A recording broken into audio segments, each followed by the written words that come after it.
හරි. ආයුබෝවන් ළමයි. මම ළමයි රසායන විද්‍යා දේශක බිනුරේෂව. හරි. අපි ළමයි පාඩමට යමු. ළමයි ඔයාලා හැමෝටම බලන්න මෙන්න මේ වගේ ළමයි ෆයිල් එකක් හම්බෙලා තියෙනවද කියලා. හරි. ළමයි මේ ෆයිල් එක ඇස්සේ ළමයි ඔයාලට ටියුට්ස් තුනක් හම්බෙලා ඇති. මෙන්න මේ විදිහට ළමයි ඔයාලට තියරි ටියුට් එක හම්බෙලා තියෙන්න ඕන. ඊගවට පාස් පේපර්ස් ටියුට් එක, ඊගවට හෝම්වර්ක් ටියුට් එක. හරි. ළමයි පෙරලා බලන්න මේ වගේ පිටු අංක වල මොනවා හරි අවුලක් තියෙනවද කියලා. හරි. ළමයි මුලින්ම ගන්න මෙන්න මේ තියරි 1 කියන ටියුට් එක. තියරි 1 කියන ටියුට් එකේ ළමයි බලන්නකො පිටු අංක හරියද කියලා. හරි.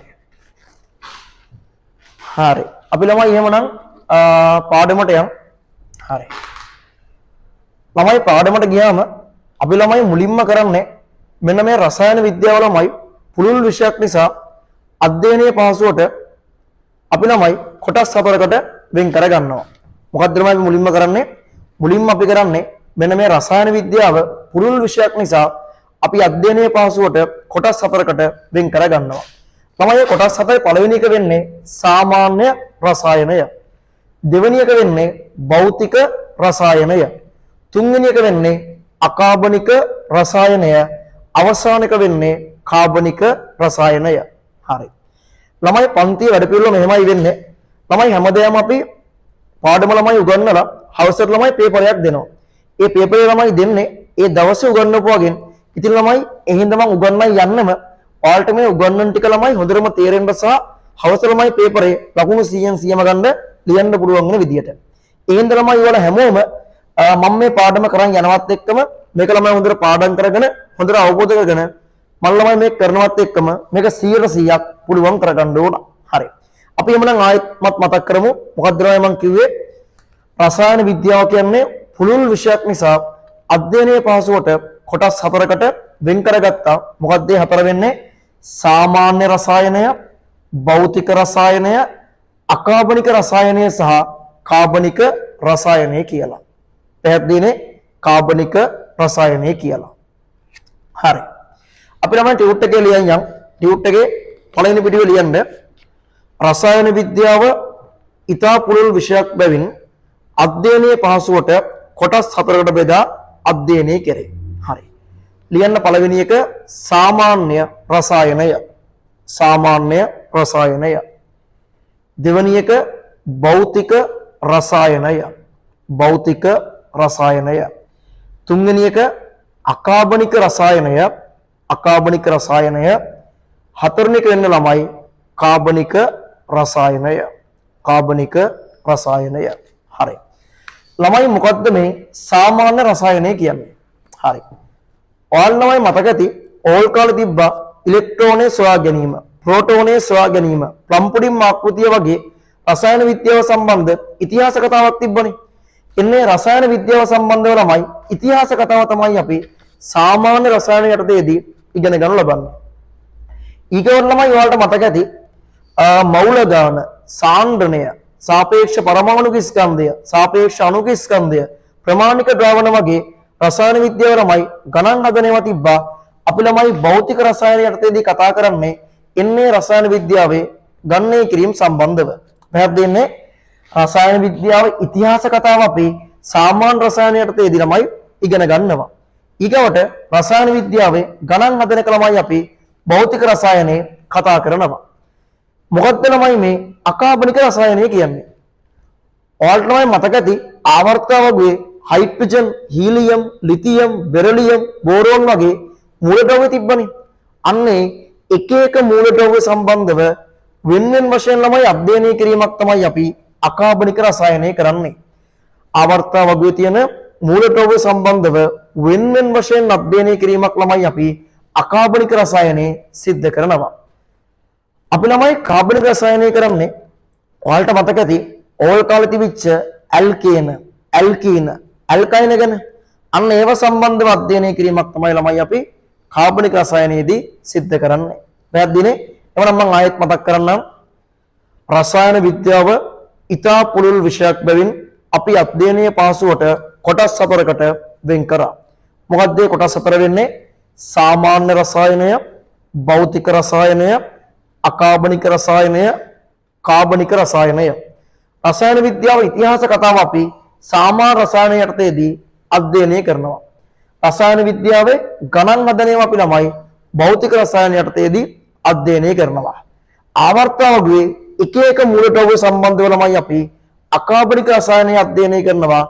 ඇල්කේන, ඇල්කීන, ඇල්කයින වගේ දේවල් ගැන ළමයි අපි කාබනික රසායනයේ අධ්‍යයනය කරනවා. කාබනික රසායනයේ අධ්‍යයනය කරනවා. හරි. ඔයාලට ළමයි සිලබස් එක එන්නේ පාඩම් 14ක් විදියට. ඔන්න ඔය පාඩම් 14 ළමයි මේවට බෙදෙන්නේ පළවෙනි පාඩම, දෙවෙනි පාඩම, තුන්වෙනි පාඩම අයිති වෙන්නේ සාමාන්‍ය රසායනයට. ඊගවට හතරවෙනි පාඩම, පස්වෙනි පාඩම 11, 12, 13 ළමයි අයිති වෙනවා භෞතික රසායනයට. ඊගවට 6 සහ 14 අයිති වෙන්නේ අකාබනික රසායනයට. 7, 8, 9, 10 පාඩම් ළමයි අයිති වෙන්නේ කාබනික රසායනයට. මේ විදිහට තමයි ළමයි පාඩම් වෙන් වෙන්නේ. අයි මේකත් චුට්ටක් පැත්තකින් ලියාගමු. ලියන්න සාමාන්‍ය රසායනයේ 1, 2, 3 පාඩම් කියලා. භෞතික රසායනය ලියන්න 4, 5, 11, 12, 13 පාඩම් කියලා. අකාබනික රසායනය ලියන්න 6 සහ 14 පාඩම් කියලා. කාබනික රසායනය ලියන්න 7, 8, 9, 10 පාඩම් කියලා. හරි. හරි. අපි ළමයි යමන යම් මේකේ පළවෙනි කොටසට අපි ළමයි මුලින්ම බලන්නේ සාමාන්‍ය රසායනය. ඒකේ අර්ථය ළමයි පළවෙනි පාඩම වෙන්නේ පරමාණුක ව්‍යුහය. අපි ළමයි මුලින්ම යන්නේ මොකටද? සාමාන්‍ය රසායනයට. ඒකේ අර්ථය පළවෙනි පාඩම වෙන්නේ මොකද්ද? පරමාණුක ව්‍යුහය. හරි. තමයි ඊගොඩ වල ටියුට් එකේ පේනවා අණුමාතෘකාවක් තියෙනවා පදාර්ථය පිළිබඳ පරමාණුක වාදය කියලා. අණුමාතෘකාවක් බලා ගන්න පුළුවන් පදාර්ථය පිළිබඳ පරමාණුක වාදය කියලා. ළමයි මොකද්ද මේ කියන පදාර්ථය? මොකද්ද ළමයි පදාර්ථය කියන්නේ? හරි අපි දන්නවා ළමයි මොකද්ද පදාර්ථය කියන්නේ? අවකාශයේ ඉඩක් ගන්නා ස්කන්ධයක් සහිත ඕනෑම දෙයක් පදාර්ථයයි.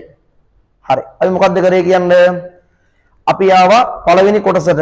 මොකද්ද පළවෙනි කොටස උනේ? සාමාන්‍ය රසායනය. මේක අපි දකිනවා මේකේ පළවෙනි පාඩම වෙන්නේ මොකද්ද? පරමාණුක ව්‍යුහය. ඒකේ අර්ථේ අණුමාතෘකාව තියෙනවා පදාර්ථය පිළිබඳ පරමාණුක වාදය කියලා. අපිට හම් වෙන වචනයක් මොකද්ද ළමයි? පදාර්ථය කියලා. මොකද්ද මේ පදාර්ථය කියන්නේ? අවකාශයේ ඉඩක් ගන්නා ස්කන්ධයක් සහිත ඕනෑම දෙයක් පදාර්ථයයි. හරි. එන්න ළමයි ටියුට් එකේ අනිත් පැත්තට ඔයාලට බලා ගන්න පුළුවන් සාමාන්‍ය රසායනය කියලා මාතෘකාව තියෙනවා. පළවෙනි පාඩම වෙන්නේ පරමාණුක ව්‍යුහය. අණුමාතෘකාව තියෙනවා පදාර්ථය පිළිබඳ පරමාණුක වාදය. ලියන්න එකේ අවකාශයේ ඉඩක් ගන්නා ස්කන්ධයක් සහිත ඕනෑම දෙයක්.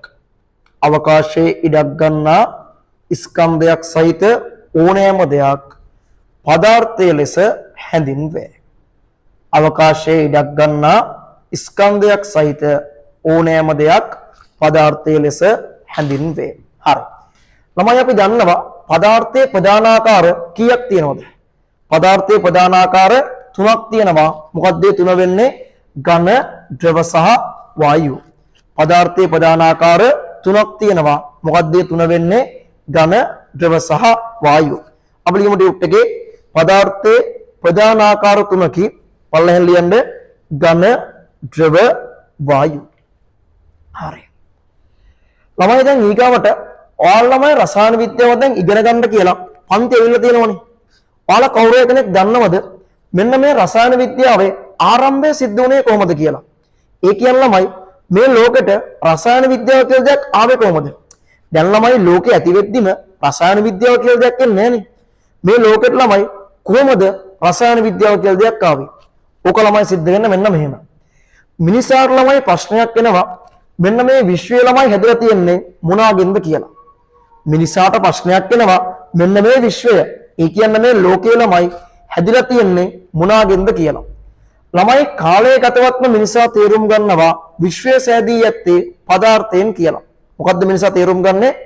කාලය ගතවත්ම මිනිසා තේරුම් ගන්නවා විශ්වය හැදිලා තියෙන්නේ පදාර්ථයෙන්. විශ්වය හැදිලා තියෙන්නේ මොනවාගෙන්ද? අවකාශයේ ඉඩක් ගන්නා ස්කන්ධයක් සහිත දේවල් වලින් කියලා. හරි. මම ආයෙත් මතක් කරන්නම්. හරි. අපි කතා කරේ මොකද්ද? මේ රසායන විද්‍යාවේ ආරම්භය සිද්ධ වුණේ කොහොමද කියලා. තමයි රසායන විද්‍යාවේ ආරම්භය සිද්ධ වෙන්නේ කොහොමද? මිනිසාට ප්‍රශ්නයක් එනවා මේ ලෝකේ හැදිලා තියෙන්නේ මොනවාගෙන්ද කියලා. කාලය ගතවත්ම මිනිසා තේරුම් ගන්නවා විශ්වය හැදිලා තියෙන්නේ පදාර්ථයෙන් කියලා. තමයි ඊගවට මිනිසාට ආය ප්‍රශ්නයක් එනවා එහෙමනම් පදාර්ථය හැදිලා තියෙන්නේ මොනවාගෙන්ද කියලා. ඒක සම්බන්ධව ළමයි මුලින්ම අදහස් දක්වන්නේ එම්පිඩොක්ලිස් කියන දාර්ශනිකයා. එම්පිඩොක්ලිස් කියනවා ළමයි පදාර්ථය හැදිලා තියෙන්නේ ගින්න, ජලය, වාතය, පස. ගින්න, ජලය, වාතය, පස කියන හතර දෙනා එකතු වෙලා කියලා. මේක ළමයි ඔයාලගේ දහම් පාසල් පොතේ තියෙනවා ආපෝ, තේජෝ, වායෝ, පඨවි කියලා. පැහැදිලිනේ? ගින්නට අපි කියන්නේ ආපෝ කියලා, තේජෝ, වායෝ, පඨවි කියන හතර දෙනා එකතු වෙලා කියලා. පැහැදිලි ළමයි? රසායන විද්‍යාවේ ආරම්භය සිද්ධ වෙන්නේ කොහොමද? මිනිසාට ප්‍රශ්නයක් එනවා විශ්වය සෑදී ඇත්තේ කෙසේද කියලා. කාලය ගතවත්ම මිනිසා තේරුම් ගන්නවා විශ්වය සෑදී ඇත්තේ පදාර්ථයෙන් කියලා. ඊගාට ආයෙ ප්‍රශ්නයක් එනවා එහෙමනම් පදාර්ථය සෑදී ඇත්තේ කුමකින්ද කියලා. ඒක සම්බන්ධව මුලින්ම අදහස් දක්වන්නේ කවුද? එම්පිඩොක්ලිස්. එම්පිඩොක්ලිස් කියනවා පදාර්ථය හැදලා තියන්නේ ගින්න, ජලය, වාතය, පස. ආපෝ, තේජෝ, වායෝ, පඨවි කියන හතර දෙනා එකතු වෙලා කියලා. හරි. අපි ලියමු. තියෙනවා මාතෘකාව රසායන විද්‍යාවේ ආරම්භය. කියන්නේ රසායන විද්‍යාවේ ආරම්භය සිදුවන්නේ විශ්වය තැනී ඇත්තේ කුමකින්දයි? රසායන විද්‍යාවේ ආරම්භය සිදුවන්නේ විශ්වය තැනී ඇත්තේ කුමකින්දයි? මිනිසාගේ සිතේ ඇති වූ ගැටලුව සමගය. මිනිසාගේ සිතේ ඇති වූ ගැටලුව සමගය. කාලය ගතවත්ම විශ්වය තැනී ඇත්තේ විශ්වය තැනී ඇත්තේ පදාර්ථයෙන් බව. පදාර්ථයෙන් බව මිනිසා තේරුම් ගන්නට විය. මිනිසා තේරුම් ගන්නට විය. මීළඟට මිනිසාට ඇති වූ ගැටලුව වනුයේ පදාර්ථයේ සෑදී ඇත්තේ කුමකින්ද යන්නයි. පදාර්ථයේ සෑදී ඇත්තේ කුමකින්ද යන්නයි. ක්‍රිස්තු පූර්ව 440 දී පමණ එම්පිඩොක්ලිස් බෝඩ් එකේ අකුරු තියෙනවා බලලා දාගන්න. එම්පිඩොක්ලිස් දාර්ශනිකයා විසින් පදාර්ථයේ සෑදී ඇත්තේ ගින්න, ජලය, වාතය, පස. ගින්න, ජලය, වාතය සහ පස යන ප්‍රධාන ද්‍රව්‍ය හතරෙන් බව ප්‍රකාශ කරන ලදී. හරි. ළමයි මේ වීඩියෝ එකේ ඉන්න මේ වීඩියෝ එක ළමයි බලන ළමයි ඉන්න පුළුවන්. පන්තියේ ළමයි සහභාගී වෙලා නැති. ඒ කියන්නේ ළමයි ඔයාලා ගාව ටියුට් එක නැහැනේ. එතකොට ළමයි මේ ඔයාලා කලබල වෙන්න ඕනේ නැහැ ළමයි. ඔයාලා මේ සතියේ පන්ති ආවම ඔයාලා ටියුට් එක දෙනවා. දැන්ට ළමයි ඔයාලා ලියාගත්තේ නැතත් කමන්නේ. ඕනනම් පොතක නෝට් එකක් දාගන්න. ඒකෙන් පස්සේ ළමයි ඔයාලා ටියුට් එක හම්බුනාම මේක හිස්තැන් ටික පුරවන්න තියෙන්නේ. ඒක බලලා පුරව ගන්නයි තියෙන්නේ. මම ළමයි මේ ටිකක් වේගෙන් කියන්නේ අපි සම්පූර්ණ නෝට් එක ළමයි පන්තිය ලියන්නේ අපි කරන්නේ හිස්තැන් පරිවීමක් කරන්නේ. අපි ළමයි ඒකේ ප්‍රධාන බලාපොරොත්තු වෙන්නේ පුළුවන් තරම් ඉක්මනට සිලබස් එක ඉවර කරන්න. විභාගයට සාමාන්‍යයෙන් මාස 6ක් මාස 7ක් වගේ තියලා සිලබස් එක ඉවර කරන් තමයි මේ වැඩේ කරන්නේ. ඒ හින්දා දැන්ට ඔයාලා ළමයි ටියුට් එක හම්බෙලා නැත්නම් පොතක නෝට් එක ලියා ගන්න. පන්ති ආව ගමන් ටියුට් එක හම්බ වෙනවා. ඒකෙන් පස්සේ ස්ටැම් ටික පුරව ගන්න පුළුවන්. හරි. තමයි දැන් එම්පිඩොක්ලිස් කියනවා මොකද්ද? පදාර්ථය හැදලා තියන්නේ ගින්න, ජලය, වාතය, පස කියන හතර දෙනා එකතු වෙලා කියලා. හරි. තමයි ඊගාවට හින්දුන් කියනවා මෙන්න මේ හතරයි අමතරව අවකාශය කියන. මෙන්න මේ හතරයි අමතරව අවකාශය කියන පස් දෙනාම එකතු වෙලා තමයි පදාර්ථය හැදිලා තියෙන්නේ කියලා. තමයි හින්දුන් මොකද්ද කියන්නේ? හින්දුන් කියනවා ගින්න, ජලය, වාතය, පස, අවකාශය කියන පස් දෙනාම එකතු වෙලා තමයි පදාර්ථය හැදිලා තියෙන්නේ කියලා. අපි කියමු. හින්දුන්ගේ මතය ඌයේ මේ හතරට අමතරව. හින්දුන්ගේ මතය ඌයේ මේ හතරට අමතරව අවකාශයේද එක්වීමෙන් පදාර්ථය සෑදී ඇති බවයි. පදාර්ථය සෑදී ඇති බවයි. හරි. අපි මේ දක්වා කරපු ටික මතක් කරලා තහවුරු කරගමු. හරි. හැමෝම මාත් එක්ක මතක් කරගන්න ඕන. හරි. අය මුලින්ම මොකක්ද ළමයි කිව්වේ? අය මුලින්ම කිව්වේ රසායන විද්‍යාව පුළුල් විෂයක් නිසා අධ්‍යයනීය පාසුවට කොටස් හතරකට වෙන් කරගත්තා. මොකක්ද මේ හතර උනේ? සාමාන්‍ය රසායනය, භෞතික රසායනය, අකාබනික රසායනය, කාබනික රසායනය. අපි ඊගවට ගියා පළවෙනි එකට සාමාන්‍ය රසායනයට. මේකේ පළවෙනි පාඩම වෙන්නේ මොකද්ද? පරමාණුක ව්‍යුහය. අපිට හම්බුණා ඒක යටතේ අනුමාත්‍රකාවක්. මොකද්ද ළමයි? පදාර්ථය පිළිබඳ පරමාණුක වාදය කියලා. මොකද්ද ළමයි මේ පදාර්ථය කියන්නේ? අවකාශයේ ඉඩක් ගන්නා ස්කන්ධයක් සහිත ඕනෑම දෙයක් පදාර්ථය වෙනවා. අපි දන්නවා පදාර්ථයේ ප්‍රධානාකාර තුනක් තියෙනවා. මොකක්ද මේ තුන වෙන්නේ? ඝන, ද්‍රව සහ වායු. අපි ඒකෙන් පස්සේ කතා කරේ රසායන විද්‍යාවේ ආරම්භය සිද්ධ වුණේ කොහොමද කියලා. තමයි රසායන විද්‍යාවේ ආරම්භය සිද්ධ වෙන්නේ කොහොමද? මිනිසාට ප්‍රශ්නයක් එනවා විශ්වයේ සෑදී ඇත්තේ මොනවාගෙන්ද කියලා. කාලය ගතවත්ම මිනිසා තේරුම් ගන්නවා විශ්වයේ සෑදී ඇත්තේ මොකෙන්ද? පදාර්ථයෙන් කියලා. ඊගවට මිනිසාට ආයෙ ප්‍රශ්නයක් එනවා එහෙමනම් පදාර්ථයේ සෑදී ඇත්තේ කුමකින්ද කියලා. ඒක සම්බන්ධව මුලින්ම අදහස් දක්වන්නේ කවුද? එම්පිඩොක්ලස් කියන දාර්ශනිකයා. මෙයා කියනවා ගින්න, ජලය, වාතය, පස, ආපෝ, තේජෝ, වායෝ, පඨවි කියන හතර දෙනා එකතු වෙලා කියලා. ඊගවට කාලය ගතවත්ම හින්දුන් කියනවා මෙන්න මේ හතරයි අමතරව අවකාශය කියන පස් දෙනාම එකතු වෙලා තමයි පදාර්ථය සෑදී තියෙන්නේ කියලා. හරි. ළමයි ඊගවට මිනිසාට ආයෙ ප්‍රශ්නයක් එනවා මෙන්න මේ පදාර්ථය ළමයි සන්තතිකද අසන්තතිකද කියලා. මොකද්ද? කාලය ගතවත්ම ළමයි මිනිසාට ආයෙ ප්‍රශ්නයක් එනවා පදාර්ථය සන්තතිකද අසන්තතිකද කියලා. මොකද්ද ළමයි මේ සන්තතිකයි කියන්නේ? හිස් අවකාශයක් නොමැතිවීමත් දිගින් දිගටම බෙදා වෙන් කළ හැකිවීමට අපි කියනවා සන්තතිකයි කියලා. හිස් අවකාශ මුකුත්ම නැති වෙලා දිගින් දිගටම බෙදන් යන්න පුළුවන් නම් අපි කියනවා මොකද්ද? සන්තතික. හිස් අවකාශයක් පැවතිලා දිගින් දිගටම බෙදා වෙන් කරන්න බැරි නම්, හිස් අවකාශයක් තිබිලා දිගින් දිගටම බෙදන් යද්දී අවසානයේ බෙදන්න බැරි අංශුවක් හම්බුනොත් අපි ඒකට කියනවා මොකද්ද? අසන්තතික කියලා. ඉතින් මිනිසාට ප්‍රශ්නයක් එනවා පදාර්ථය සන්තතිකද අසන්තතිකද? පදාර්ථ හිස් අවකාශ නැති වෙලා දිගින් දිගටම බෙදන් යන්න පුළුවන්ද? නැත්නම් පදාර්ථයේ හිස් අවකාශයක් තිබිලා බෙදන් යද්දී අවසානයේ බෙදන්න බැරි තැනක් හම්බෙනවද කියලා. අපි ලියන්න ළමයි කාලයේ ගතවත්ම මිනිසාට ඇති වූ තවත් ගැටලුවක් වනුයේ පදාර්ථය සන්තතිකද අසන්තතිකද යන්නයි. පදාර්ථය සන්තතිකද අසන්තතිකද යන්නයි. හරි. අපි සන්තතික පැත්තට යමු. හිස් අවකාශයක් නොමැතිවීමත් දිගින් දිගටම බෙදා වෙන් කළ හැකිවීමත්ය. හිස් අවකාශයක් නොමැතිවීමත් දිගින් දිගටම බෙදා වෙන් කළ හැකිවීමත්ය. අසන්තතික පැත්තට යමු. හිස් අවකාශයක් පැවතීමත්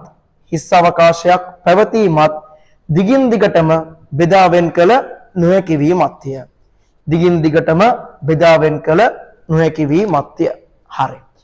ළමයි මෙන්න මේ සන්තතික අසන්තතික භාවයේ සම්බන්ධව මුලින්ම ළමයි අදහස් දක්වන්නේ ඩිමොක්‍රටස් කියන දාර්ශනිකයා. කවුද?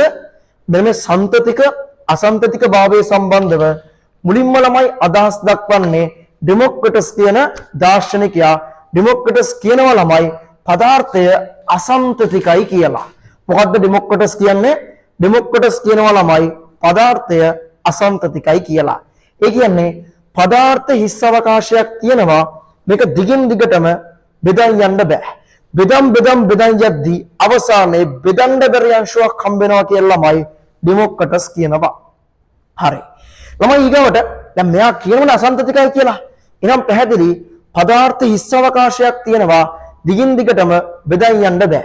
බෙදන් යද්දී අවසානයේ බෙදන්න බැරි අංශුවක් හම්බෙනවා. මෙයා ඒ බෙදන්න බැරි අංශුවට එයාගේ භාෂාවෙන් බිඳිය නොහැකි, කැඩිය නොහැකි අර්ථය ඇතුව. එයාගේ භාෂාවෙන් බිඳිය නොහැකි, කැඩිය නොහැකි අර්ථය ඇතුව ළමයි මෙයා නමක් දෙනවා ඇටම් කියලා. මෙයා ළමයි මෙන්න මේ බිඳින්න බැරි, කඩන්න බැරි අංශුවට එයාගේ භාෂාවෙන් නමක් දෙනවා මොකද්ද? ඇටම් කියලා. අපි ළමයි මේකට සිංහලෙන් කියනවා පරමාණුව කියලා. පැහැදිලිනේ?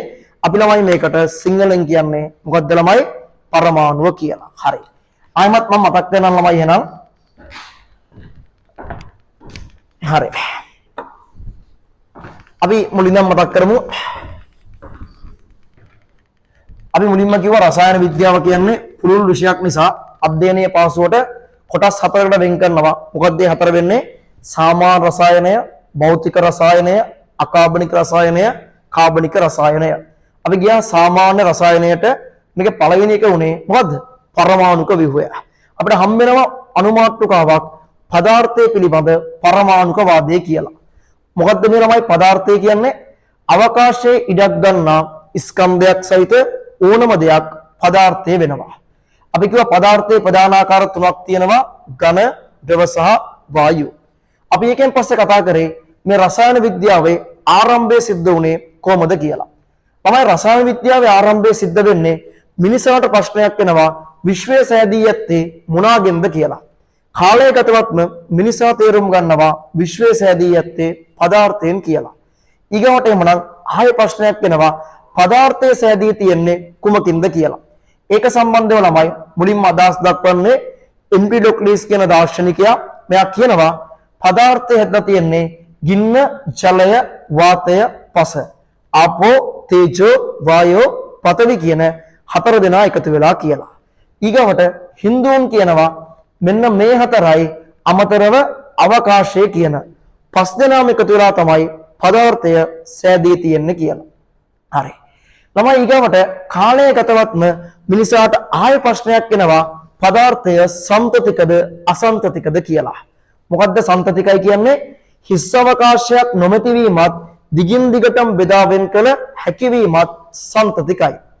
හිස් අවකාශයක් පැවතීමත් දිගින් දිගටම බෙදා වෙන් කළ නොහැකි වීම අසම්තතිකයි. මේක සම්බන්ධව මුලින්ම අදහස් දක්වන්නේ ඩෙමොක්‍රටස් කියන දාර්ශනිකයා. ඩෙමොක්‍රටස් කියනවා ළමයි පදාර්ථය අසම්තතිකයි කියලා. ඒ කියන්නේ පදාර්ථයේ හිස් අවකාශයක් තියෙනවා දිගින් දිගටම බෙදන් යන්න බෑ. දිගින් දිගටම බෙදන් යද්දී අවසානයේ බෙදන්න බැරි අංශුවක් හම්බ වෙනවා කියනවා. එයා ඒ අංශුවට එයාගේ භාෂාවෙන් බිඳිය නොහැකි, කැඩිය නොහැකි අර්ථය ඇතුව ළමයි නමක් දෙනවා ඇටම් කියලා. නේ? අපි ඒකට සිංහලෙන් කියනවා පරමාණුව කියලා. හරි. අපි ලියමු. මේ සම්බන්ධව අදහස් දැක්වූ ඩෙමොක්‍රටස් ඇතුළු ඕඩ් එක අකුරු තියෙනවා. ඩෙමොක්‍රටස් ඇතුළු තවත් දාර්ශනිකයන්ගේ මතය වූයේ පදාර්ථය අසම්තතික බවයි. එවිට පදාර්ථය දිගින් දිගටම වෙන් කිරීමේදී තවදුරටත් බෙදා වෙන් කළ නොහැකි අංශුවක් ඇති බව ඔවුන් ප්‍රකාශ කරන ලදී. එය හැඳින්වීමට බිඳිය නොහැකි. ඇලයිරක් කැඩිය නොහැකි අර්ථය ඇතුව. ලියන්න ඇටම්. බෝඩ් එකේ අකුරු තියෙනවා ළමයි ඇටම්. වරහන් නැස්සේ පරමාණුව යන වචනයේ යෙදීය.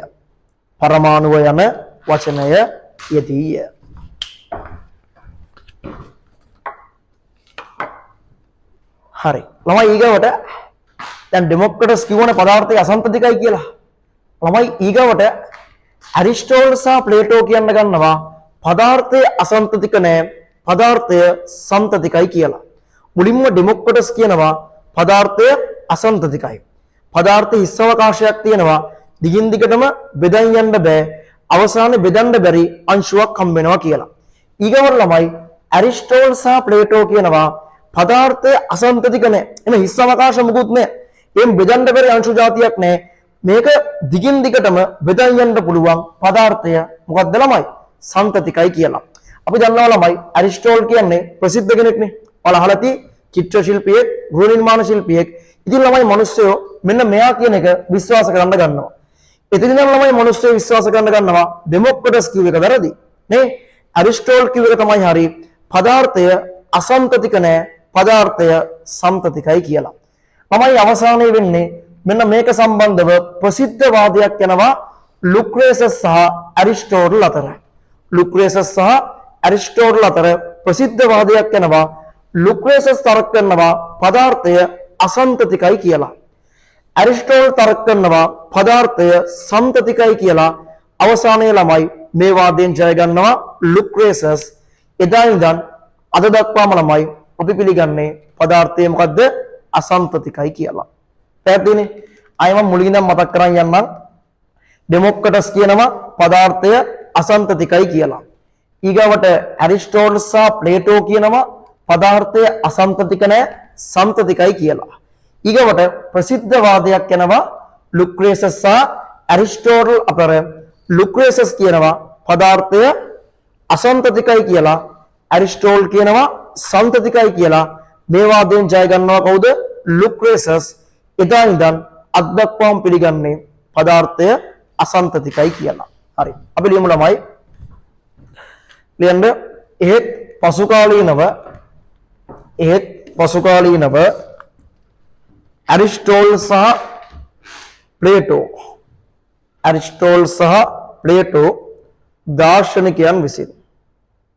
ඇරිස්ටෝටල් සහ ප්ලේටෝ දාර්ශනිකයන් විසින් පදාර්ථය සන්තතික යන මතය සමාජගත කරන ලදී. පදාර්ථය සන්තතික යන මතය සමාජගත කරන ලදී. එවිට අසන්තතික මතය යටපත් වී ගියේය.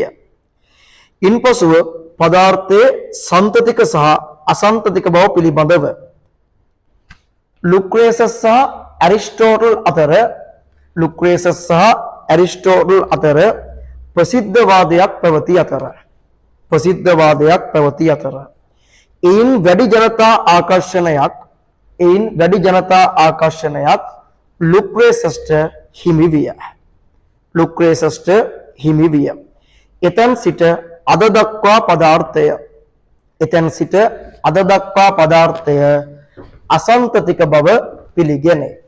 අසන්තතික බව පිළිගැනේ. හරි.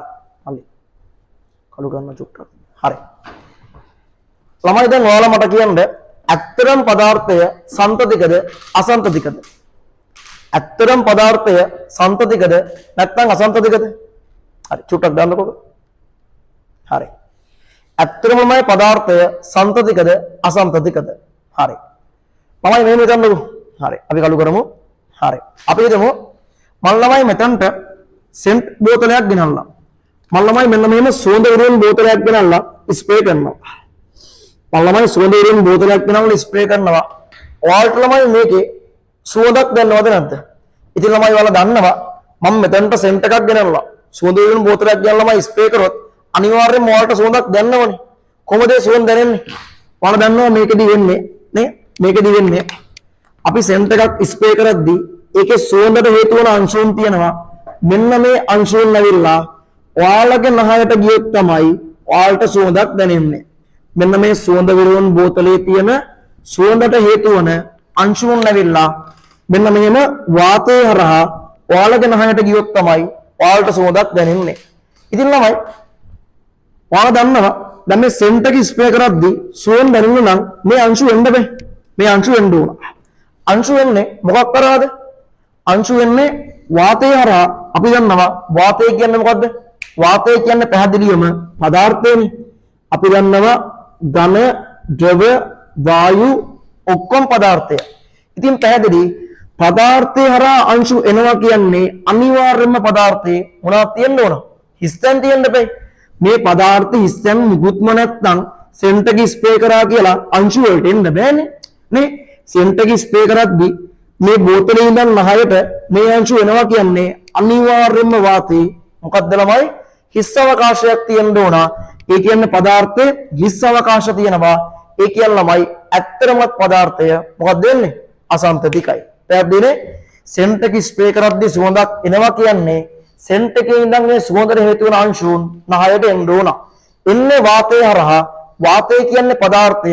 මේක හරහා එන්න නම් වාතයේ හිස් අවකාශයේ තියෙන්න ඕන. හිස් අවකාශයක් තියෙනවා කියන්නේ පදාර්ථය ළමයි මොකද්ද වෙන්නේ? අසන්තතිකයි. අපි තවත් උදාහරණයක් ගමු. මල්ලිය චූට්ටක් මේක දාන්නකො. හරි. අපි තවත් උදාහරණයක් ගත්තොත් ළමයි ඔයාලා දන්නවා ජලයට කොන්ඩිස් කටයක් දැම්මාම මොකද්ද වෙන්නේ? ජලයට කොන්ඩිස් කටයක් දැම්මාම මොකද්ද වෙන්නේ? හරි. අපි දන්නවා ළමයි ජලයට කොන්ඩිස් කටයක් දැම්මාම වෙන්නේ ඒකේ දම් පාට බීකරේ පුරා ව්‍යාප්ත වෙනවනේ. ජලයට කොන්ඩිස් කටයක් දැම්මාම ඒ දම් පාට ළමයි බීකරේ පුරා ව්‍යාප්ත වෙන්නේ කොහොමද? ඒක චූට්ටක් අලු කරමු. හරි. ගන්න. අපි දන්නවා මෙන්න මේ වගේ ජල බඳුනකට කොන්ඩිස් කටයක් දැම්මාම කොහොමද ඒ දම් පාට ඇති වෙන්නේ? අපි දන්නවා කොන්ඩිස් කටයක් තව දම් පාටයි නිකන් කළු පාට වගේ කොහොමද ඒ ද්‍රාවණයේ පුරා දම් පාට තියෙන්නේ? ඉතින් වෙන්නේ මෙන්න මේ දම් පාට තියෙන කොන්ඩිස් අංශු මෙන්න මේ බීකරේ පුරා ව්‍යාප්ත වෙද්දි තමයි බීකරේ පුරා දම් පාටක් ඇති වෙන්නේ. ඉතින් පැහැදිලි. බීකරේ පුරා දම් පාට ඇති වෙන්න නම් මේ කොන්ඩිස් අංශු ජලය හරහා යන්න ඕන. කොන්ඩිස් අංශු ජලය හරහා යනවා කියන්නේ අපි දන්නවා ජලය කියන්නේ මොකද්ද? ජලය කියන්නේ ද්‍රව ළමයි. ද්‍රව කියන්නේ පැහැදිලිවම පදාර්ථයනේ. ඉතින් පැහැදිලි ද්‍රවය හරහා අංශු යනවා කියන්නේ ද්‍රවය මොකද්ද? හිස් අවකාශයේ තියෙනවා. ඒ කියන්නේ පැහැදිලි පදාර්ථ හිස් අවකාශයේ තියෙනවා කියන්නේ ඇත්තරමත් පදාර්ථය අසන්තතිකයි. ගම්. ඇත්තරමත් පදාර්ථය අසන්තතිකයි. හරි. අපි ලියමු ළමයි. පසුකාලීනව පරීක්ෂණ සහ ක්‍රියාකාරකම් මගින්ද පදාර්ථය අසන්තතික බව තහවුරු වේ. පසුකාලීනව පරීක්ෂණ සහ ක්‍රියාකාරකම් මගින්ද පදාර්ථය අසන්තතික බව තහවුරු වේ. හරි. උදාහරණ දාගන්න වාතයේ හරහා සුවඳ දැනීම. දෙවෙනි එක ජලයට කොන්ඩිස් කටයක් යෙදුව විට එහි දම් පැහැය බීකරේ පුරා ව්‍යාප්ත වීම. ජලයට කොන්ඩිස් කටයක් යෙදුව විට එහි දම් පැහැය බීකරේ පුරා ව්‍යාප්ත වීම. හරි. අපි ළමයි එහෙමනම් මේ දක්වා කරපු ටික ඉක්මනට මතක් කරන් යමුකෝ. දැන් ළමයි මම ඔයාලට කිව්වා වගේ පන්ති අවසානයේ මේ උගන්වපු වගේම පේපරයක් තියෙනවා. ඉතින් මේක ලියන්න නම් මේ උගන්වපුවා 100% තහවුරු කරගෙන පාඩම් කරගන්න ඕන. හරි. අය මුලින්ම කතා කරේ මොකද්ද? රසායන විද්‍යාව පුළුල් විෂයක් නිසා අධ්‍යයනයේ පාසුවට කොටස් 4කට වෙන් කරා. මොකද්ද මේ 4 උනේ? සාමාන්‍ය රසායනය, භෞතික රසායනය, අකාබනික රසායනය සහ කාබනික රසායනය. අපි ඊගවට ආවා සාමාන්‍ය රසායනයට. ඒකේ අර්ථය අපේ පළවෙනි පාඩමුනේ මොකද්ද ළමයි? පරමාණුක ව්‍යුහය. අපි දාගත්ත අනුමාත්‍රකාව මොකද්ද? පදාර්ථයේ පිළිබඳ පරමාණුක වාදය කියලා. අපිට හම් වෙන වචනයක් මොකද්ද? පදාර්ථය කියලා. මොකද්ද මේ පදාර්ථය කියන්නේ? අවකාශයේ ඉඩක් ගන්නා ස්කන්ධයක් සහිත ඕනෑම දෙයක් පදාර්ථයයි. ඊගවට අපි දන්නවා පදාර්ථයේ ප්‍රධානාකාර තුනක් තියෙනවා. මොකක්ද මේ තුන වෙන්නේ? ඝන, ද්‍රව සහ වායු. අපි ඒකෙන් පස්සේ කතා කරේ මේ රසායන විද්‍යාවේ ආරම්භය සිද්ධ වුණේ කොහොමද කියලා. ළමයි රසායන විද්‍යාවේ ආරම්භය සිද්ධ වෙන්නේ කොහොමද? මිනිස්සුන්ට ප්‍රශ්නයක් එනවා විශ්වය සෑදී යත්තේ මොනාගෙන්ද කියලා. කාලයකටවත්ම මිනිසා තේරුම් ගන්නවා විශ්වය සෑදී යත්තේ පදාර්ථයෙන් කියලා. ඊගවට ආය ප්‍රශ්නයක් එනවා එහෙමනම් පදාර්ථය සෑදී යත්තේ මොනාගෙන්ද කියලා. ඒක සම්බන්ධව මුලින්ම අදහස් දක්වන්නේ එම්පිඩොක්ලිස් කියන දාර්ශනිකයා. මෙයා කියනවා පදාර්ථය ඇතුළත තියෙන්නේ ගින්න, ජලය, වාතය, පස. ආපෝ, තේජෝ, වායෝ, පඨවි කියන 4 දෙනා එකතු වෙලා කියලා. ඊගවට හින්දුන් කියනවා මෙන්න මේ 4යි අමතරව අවකාශය කියන 5 දෙනාම එකතු වෙලා තමයි පදාර්ථය සෑදී තියෙන්නේ කියලා. හරි. ළමයි ඊගවට ආය ප්‍රශ්නයක් වෙනවා මිනිසාට පදාර්ථය සංතතිකද අසංතතිකද කියලා. මොකක්ද මේ සංතතිකයි කියන්නේ? හිස් අවකාශයක් නොමැති වීමත් දිගින් දිගටම බෙදා වෙන් කළ හැකියවීමට අපි කියනවා මොකක්ද ළමයි සන්තතිකයි කියලා. ඊට පස්සේ හිස් අවකාශයක් පැවතීමත් දිගින් දිගටම බෙදා වෙන් කළ නොහැකි වීමට අපි කියනවා අසන්තතිකයි කියලා. ළමයි මේක සම්බන්ධව මුලින්ම අදහස් දක්වන්නේ කවුද? ඩෙමොක්‍රටස් කියන දාර්ශනිකයා. මෙයා කියනවා පදාර්ථය අසන්තතිකයි කියලා. ඒ කියන්නේ පදාර්ථයේ හිස් අවකාශයක් තියෙනවා දිගින් දිගටම බෙදන් යන්න බෑ. දිගින් දිගටම බෙදන් යද්දී අවසානයේ බෙදන්න බැරි අංශුවක් හම්බ වෙනවා. එයා ඒ අංශුවට එයාගේ භාෂාවෙන් බිඳිය නොහැකි, කැඩිය නොහැකි අර්ථය ඇතුව නමක් දෙනවා. මොකද්ද? ඇටම් කියලා. අපි ඒකට ළමයි සිංහලෙන් නමක් කියනවා. මොකද්ද? පරමාණුව කියලා. ඊගොල්ලෝ ළමයි ඇරිස්ටෝටල් සහ ප්ලේටෝ කියන්න ගන්නවා පදාර්ථය අසන්තතික නැහැ, පදාර්ථය සන්තතිකයි කියලා. ඊගොල්ලට ප්‍රසිද්ධ වාදයක් යනවා ලුක්‍රේසස් සහ ඇරිස්ටෝටල් අතර. ලුක්‍රේසස් කියනවා පදාර්ථය අසන්තතිකයි කියලා, ඇරිස්ටෝටල් කියනවා සන්තතිකයි කියලා. මේකෙන් ජය ගන්නවා කවුද? ලුක්‍රේසස්. එදා ඉඳන් අද දක්වාම ළමයි පිළිගන්නේ පදාර්ථය අසන්තතිකයි කියලා. අපි දන්නවා ළමයි ඒ වගේම ඇත්තටමත් පදාර්ථය මොකක්ද වෙන්නේ? අසන්තතිකයි. උදාහරණයක් දෙකක් කියන්න කිව්වොත් වාතයේ හරහා සුවඳ හැමීම. ජලයට කොන්ඩිස් කටයක් යෙදුවාම ඒකේ දම්පැය බීකරේ පුරා ව්‍යාප්ත වීම වගේ අපිට ගන්න පුළුවන්. හරි. ළමයි ඊගාවට අපි දන්නවා ළමයි ඩෙමොක්‍රටස් නිකන් කිව්වේ බෙදන්න බැරි අංශුවක් තියෙනවා. ඒක නම පරමාණුව කියලා විතරනේ. ඩෙමොක්‍රටස් කිව්වේ නෑ ළමයි පරමාණුව මොන වගේද කින්ද මන්ද මුකුත් කිව්වේ නෑනේ. ළමයි ඩෙමොක්‍රටස් නමක් විතරක් දීපු පරමාණුව සම්බන්ධව ළමයි ඊගාවට අර්ථ දැක්වීමක් ළමයි ඉදිරිපත් කරනවා ජෝන් ඩෝල්ටන් විසින්. ඩෙමොක්‍රටස් නමක් විතරක් දීපු පරමාණුව සම්බන්ධව ඒක මොන වගේද කියලා අර්ථ දැක්වීමක් ඉදිරිපත් කරනවා ජෝන් ඩෝල්ටන් විසින්. අපි ළමයි එක නමක් කියනවා ඩෝල්ටන්ගේ පරමාණුක වාදය කියලා. පැහැදිලිනේ? ඩෝල්ටන්ගේ පරමාණුක වාදය. මේක ළමයි කොටස් හතරක් තියෙනවා. පළවෙනි එක වෙන්නේ මාත් එක්කම පාඩම් කරගමු. පදාර්ථය සෑදී යත්තේ තවදුරටත් බෙදා වෙන් කළ නොහැකි පරමාණු වලිනි. මොකද්ද පළවෙනි එක වෙන්නේ?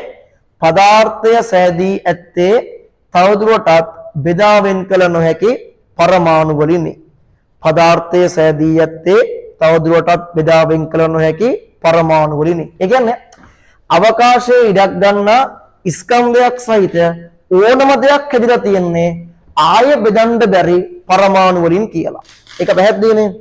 මෙයා දෙවෙනි එක කියනවා ළමයි පරමාණු නැවීම හෝ විනාශ කිරීම හෝ සිදු කළ නොහැක. මෙයා කියනවා පරමාණු මවන්නත් බැලු ඒ වගේම මොකද්ද විනාශ කරන්නත් බැලු. පරමාණු නැවීම හෝ විනාශ කිරීම හෝ සිදු කළ නොහැක. මොකද්ද පළවෙනි එක වෙන්නේ? පදාර්ථයේ සෑදී යත්තේ තවදුරටත් බෙදා වෙන් කළ නොහැකි පරමාණු වලිනි. පරමාණු නැවීම හෝ විනාශ කිරීම හෝ සිදු කළ නොහැක. පරමාණු මවන්නත් බැලු විනාශ කරන්නත් බැලු.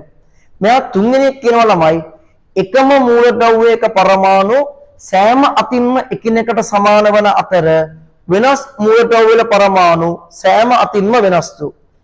එකම මූලද්‍රව්‍යයේ පරමාණු හැම අතින්ම සමානයිලු වෙනස් මූලද්‍රව්‍යවල පරමාණු හැම අතින්ම වෙනස් වූ. ඒ මොකක්ද ඒ කියන්නේ?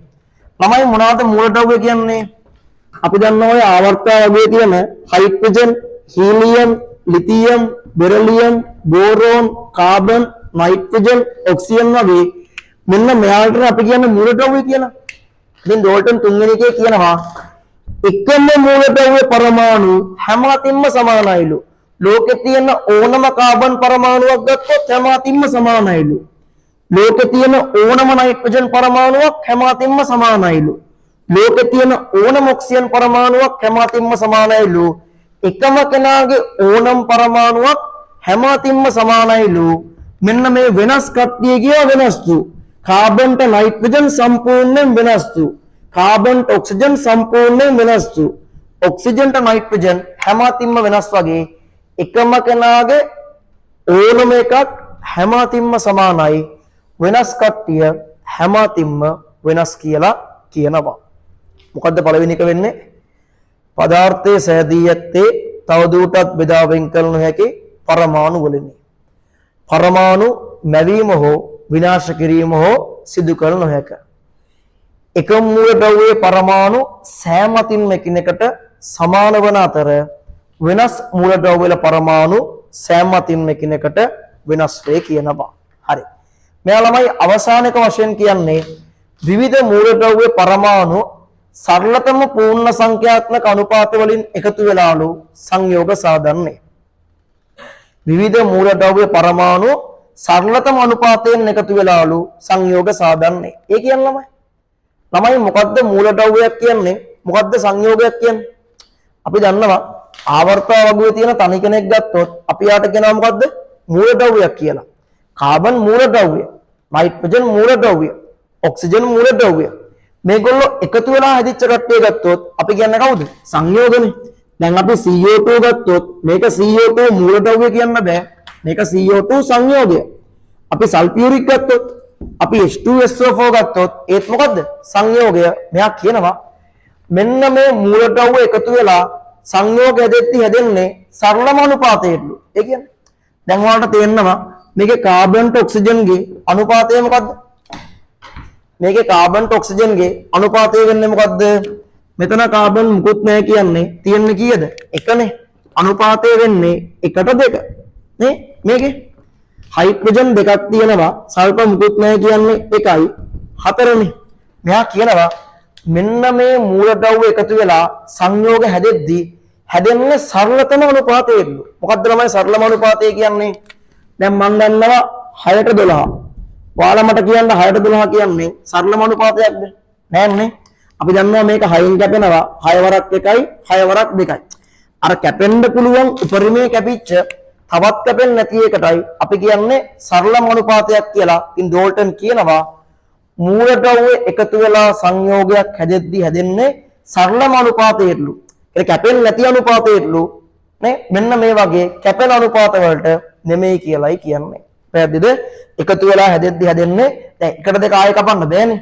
2ට 1:4 ආයෙ කපන්න බෑ. මේ වගේ කැපෙන්න පුළුවන් උපරිමයේ කැපිච්ච සරලම අනුපාතයට කියලායි කියන්නේ. පැහැදිලිද? හරි. අපි එහෙමනම් මතක් කරන් යන්. අපි කිව්වේ ඩෙමොක්‍රටස් නමක් විතරක් දීපු පරමාණුව සම්බන්ධව නිශ්චිත අර්ථ දැක්වීමක් ඉදිරිපත් කරනවා ජෝන් ඩෝල්ටන් විසින්. අපි ඒකට කියන්නේ ඩෝල්ටන්ගේ පරමාණුක වාදය කියලා. මේකේ කරුණු 4ක් තියෙනවා. පළවෙනි එක වෙන්නේ පදාර්ථයේ සෑදී ඇත්තේ තවදුරටත් බෙදා වෙන් කළ නොහැකි පරමාණු වලින්. පරමාණු නැවීම හෝ විනාශ කිරීම හෝ සිදු කළ නොහැක. එකම මූලද්‍රව්‍යයේ පරමාණු සෑම අතින්ම එකිනෙකට සමාන වන අතර වෙනස් මූලද්‍රව්‍යවල පරමාණු සෑම අතින්ම එකිනෙකට වෙනස් වේ.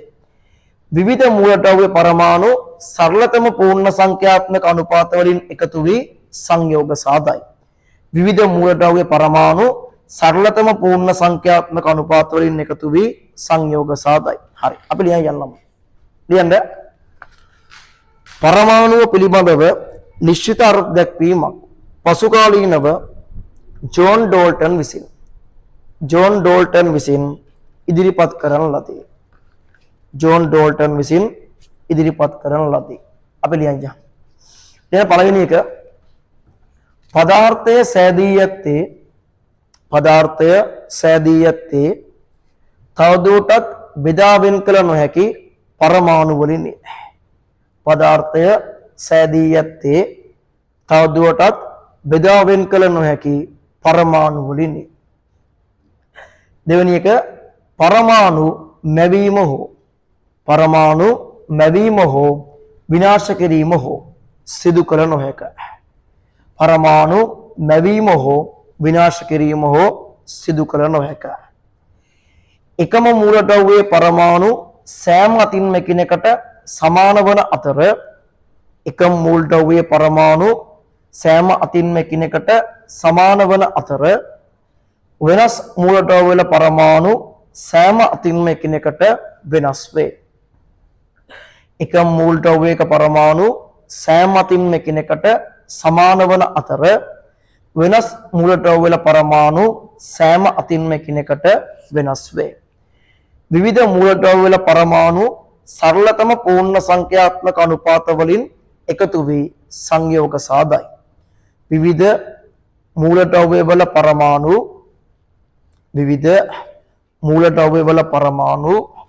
සරලතම පූර්ණ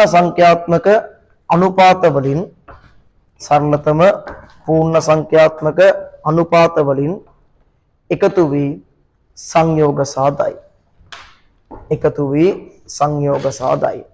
හරි.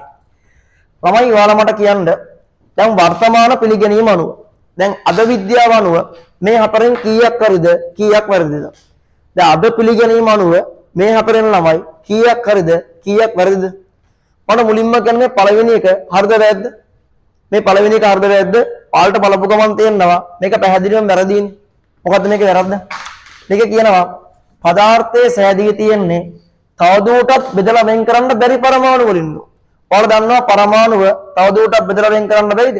ඔයාලා දන්නවා පැහැදිලිවම පරමාණුව ආයෙත් වෙන් කරන්න පුළුවන්. කවුද? ඉලෙක්ට්‍රෝන, ප්‍රෝටෝන, නියුට්‍රෝන බවට පරමාණුව වෙන් කරන්න පුළුවන්නේ. ඉතින් පළවෙනි එකේ කියනවා තවදුරටත් බෙදා වෙන් කළ නොහැකි. ආයෙ බෙදන්න බැරි කතාවක් කියනවා. අපි දන්නවා එහෙම නැහැ. පරමාණුව නැවතත් ඉලෙක්ට්‍රෝන, ප්‍රෝටෝන, නියුට්‍රෝන බවට වෙන් කරන්න පුළුවන්. ඉතින් ඒ නිසා පළවෙනි වගන්තිය වැරදි එකක් බවට පත් වෙනවා. වැරදිනේ. දෙවෙනි එක හරිද වැරද්ද? පරමාණු මවන්නවත් විනාශ කරන්නවත් බැයිද ළමයි? පරමාණු මවන්නවත් විනාශ කරන්නවත් බැයිද? අය මතක තියාගන්න. ඕක කරන්න පුළුවන්. ඕක කරන්න පුළුවන් ළමයි න්‍යෂ්ටික ප්‍රතික්‍රියාවලින්. ඔයාලා අහලා තියෙන જાතියක් න්‍යෂ්ටික ප්‍රතික්‍රියා කියලා.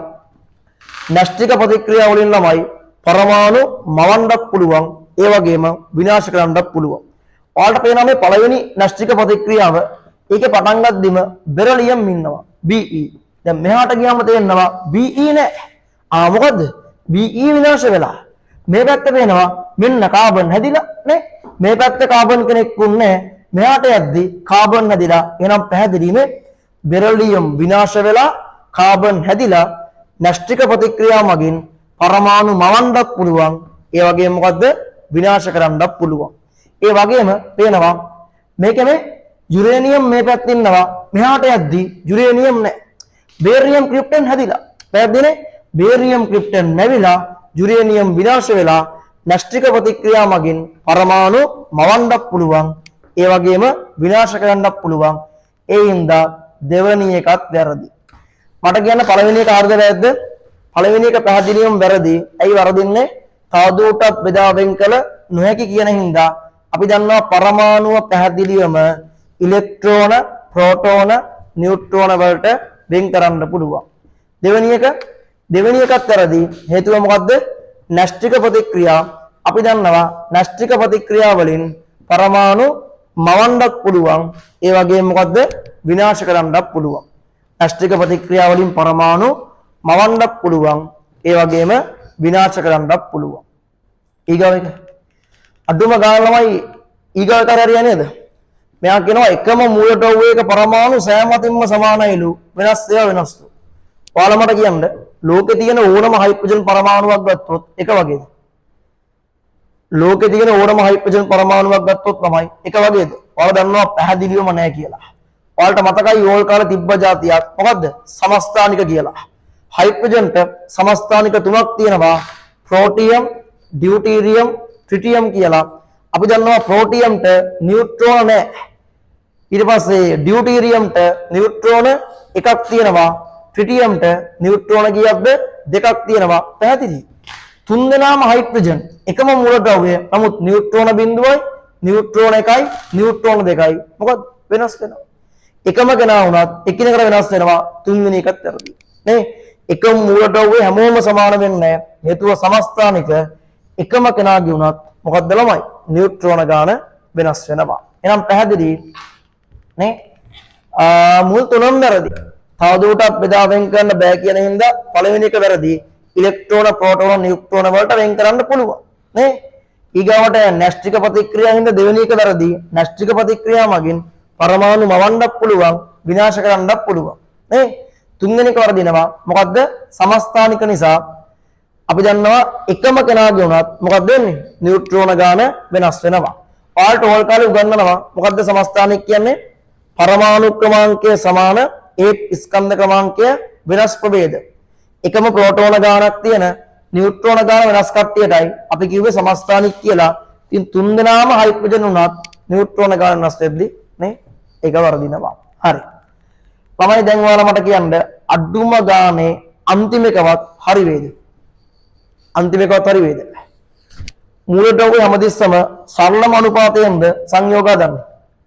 ඔයාලට මතකද ග්ලූකෝස්? මට බලන්න ග්ලූකෝස්ගේ සූත්‍රය කියන්නේ. ග්ලූකෝස්ගේ සූත්‍රය වෙන්නේ C6යි H12O6. ඉතින් අපි දන්නවා 6 12 6 කියන්නේ මේක ළමයි සරලතම අනුපාතයක්ද? නෑනේ. නේ අපි දන්නවා 6 12 6 ගත්තාම 6 6න් කපන්න පුළුවන් 6 ඒවා 1යි 6 ඒවා 2යි 6 ඒවා 1යි කියලා සරලම අනුපාතයක් නෙමෙයි. අපි දන්නවා සරලම අනුපාතයෙන් හැදෙන ඒවාක් තියෙනවා. නමුත් ළමයි ලෝකේ තියෙන හැම එකක්ම සරලම අනුපාතයෙන් හැදෙන්නේ නැහැ. නේ? ඉතින් මේ හැම එකක්ම සරලම අනුපාතයෙන් නොවන නිසා මෙන්න මේ අවසාන එකක් තමයි වැරදි වගන්තියක් බවට පත් වෙනවා. අවසාන එකත් වැරදි වගන්තියක්. නූතන පිළිගැනීම අනුව ඩෝල්ටන්ගේ පරමාණුක වාදයේ කරුණු හතරම වැරදි. හරි. තමයි ආයෝන්නම් වලට උදාහරණයක් කියන්නම්. ඔයාලට මතක ඇති ඇල්කීනේක පොදු සූත්‍රය මොකද්ද? ඇල්කීනේක පොදු සූත්‍රය උනේ CmH2 කියන. ඒ කියන්නේ කාබන් කිසියම් ගාණක් ගත්තොත් ඒ වගේ මොකද්ද? දෙගුණයක් හයිඩ්‍රජන් තියෙනවා. කාබන් එකේ ඇල්කීනේ මොකද්ද? C1යි H2යි.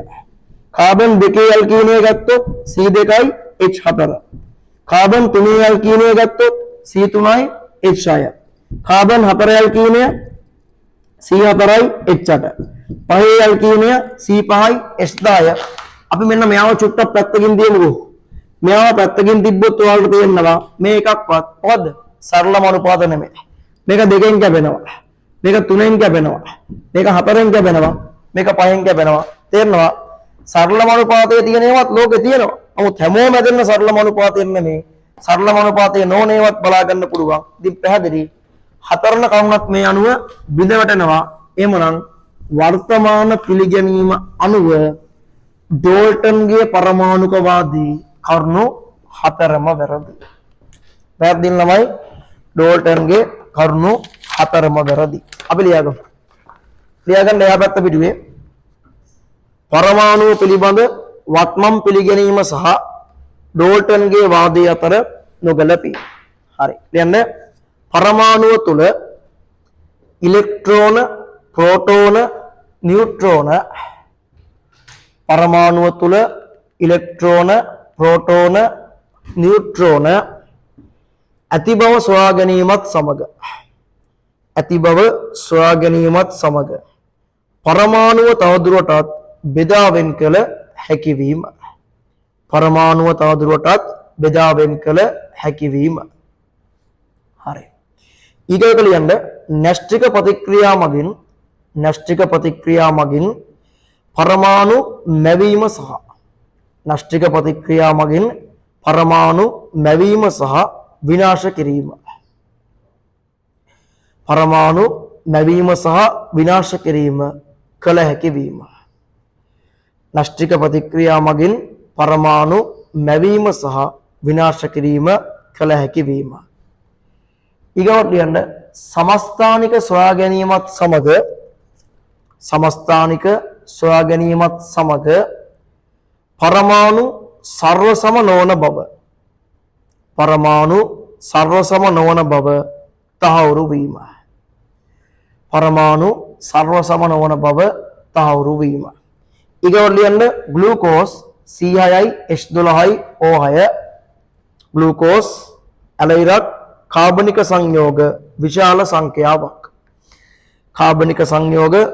සංඛ්‍යාවක් සරලම අනුපාතයෙන් සංයෝජනය වී නොතිබීම.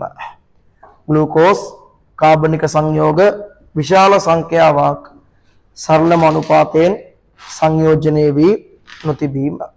පැහැදිලිනේ? වර්තමාන පිළිගැනීම අනුව ළමයි ඩෝල්ටන්ගේ වාදයේ හතරම වැරදි. හරි. ළමයි ඊගවට මිනිස්සු අහනවා ඩෝල්ටන්ගෙන් පරමාණුව මොන වගේද කියලා. ඩෝල්ටන් ළමයි කියනවා පරමාණුව ගෝල්ෆ් බෝලයක් වගේ කියලා. මොකද්ද? මිනිස්සු අහනවා පරමාණුවේ හැඩය මොන වගේද කියලා. ඩෝල්ටන් පරමාණු ළමයි සමාන කරන්නේ මොකද්ද? ගෝල්ෆ් බෝලයකට. අපි ලියමු. ඩෝල්ටන්ගේ පරමාණුක ආකෘතියට අනුව ඩෝල්ටන්ගේ පරමාණුක ආකෘතියට අනුව පරමාණුවේ හැඩය ගෝල්ෆ් බෝලයකට සමාන කරන ලදී. ගෝල්ෆ් බෝලයකට සමාන කරන ලදී. හරි. ළමයි අපි දන්නවා නූතන පිළිගැනීම අනුව ඩෝල්ටන්ගේ පරමාණුක වාදයේ කරුණු හතරක් වැරදීනේ. ළමයි කරුණු හතරක් වැරදුනොත් ළමයි අදටත් පිළිගන්නේ පදාර්ථයේ තනුම් ඒකකය මොකද්ද? පරමාණුවයි කියලා. මේ කරුණු හතරක් වැරදුනොත් ළමයි අදටත් පිළිගන්නේ අපේ ආව ප්‍රශ්නේ මොකද්ද? පදාර්ථය හැද්ද තියෙන මොනවාගෙන්ද කියන්නේ? අදටත් පිළිගන්නේ පදාර්ථය හැද්ද තියන්නේ මොනවාගෙන්ද ළමයි? පරමාණු වලින් කියලා. පැහැදිලිනේ? අපි ලියමු. ඉහත කරුණු නිසා ඩෝල්ටන්ගේ පරමාණුක වාදය සම්පූර්ණයෙන්ම බිඳ වැටුණු නමුත් අදටත් ඩෝල්ටන්ගේ පරමාණුව පදාර්ථයේ තනුම් ඒකකය ලෙස හැඳින්වේ. පදාර්ථයේ තනුම් ඒකකය ලෙස හැඳින්වේ. හරි. ළමයි මෙතනට එක කොටසක් ඉවරයි. හරි. අපි ඉක්මනට මේ ටික මතක් කරගමුකෝ.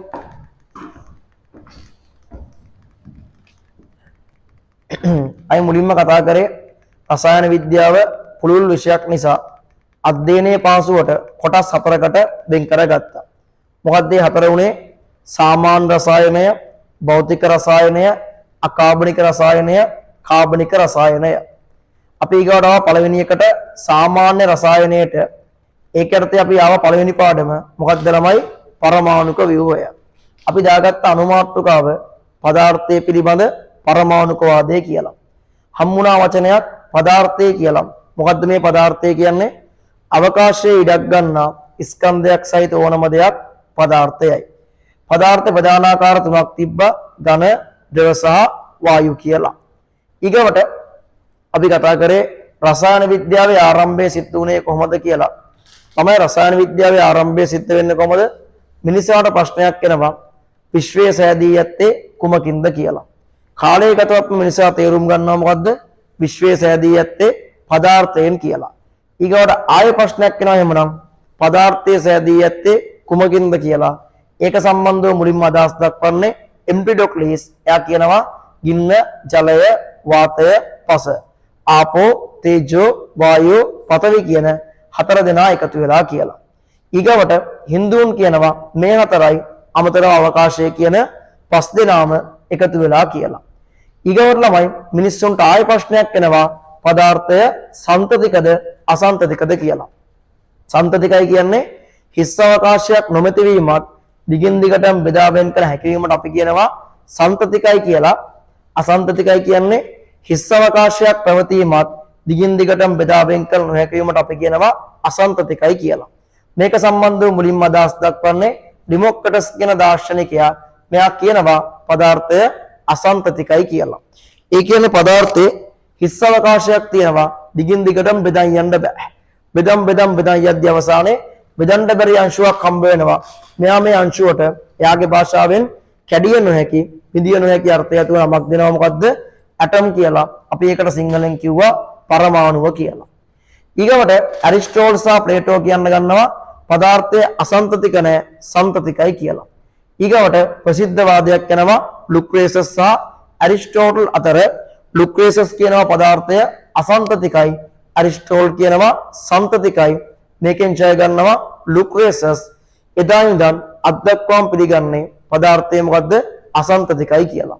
අපි දන්නවා ප්‍රායෝගික පරීක්ෂණ සහ ක්‍රියාකාරකම් මගිනුත් මේක ඔප්පු වෙනවා. උදාහරණයක් දෙකක් කියන්න කිව්වොත් වාතය හරහා සුවඳ හැමීම.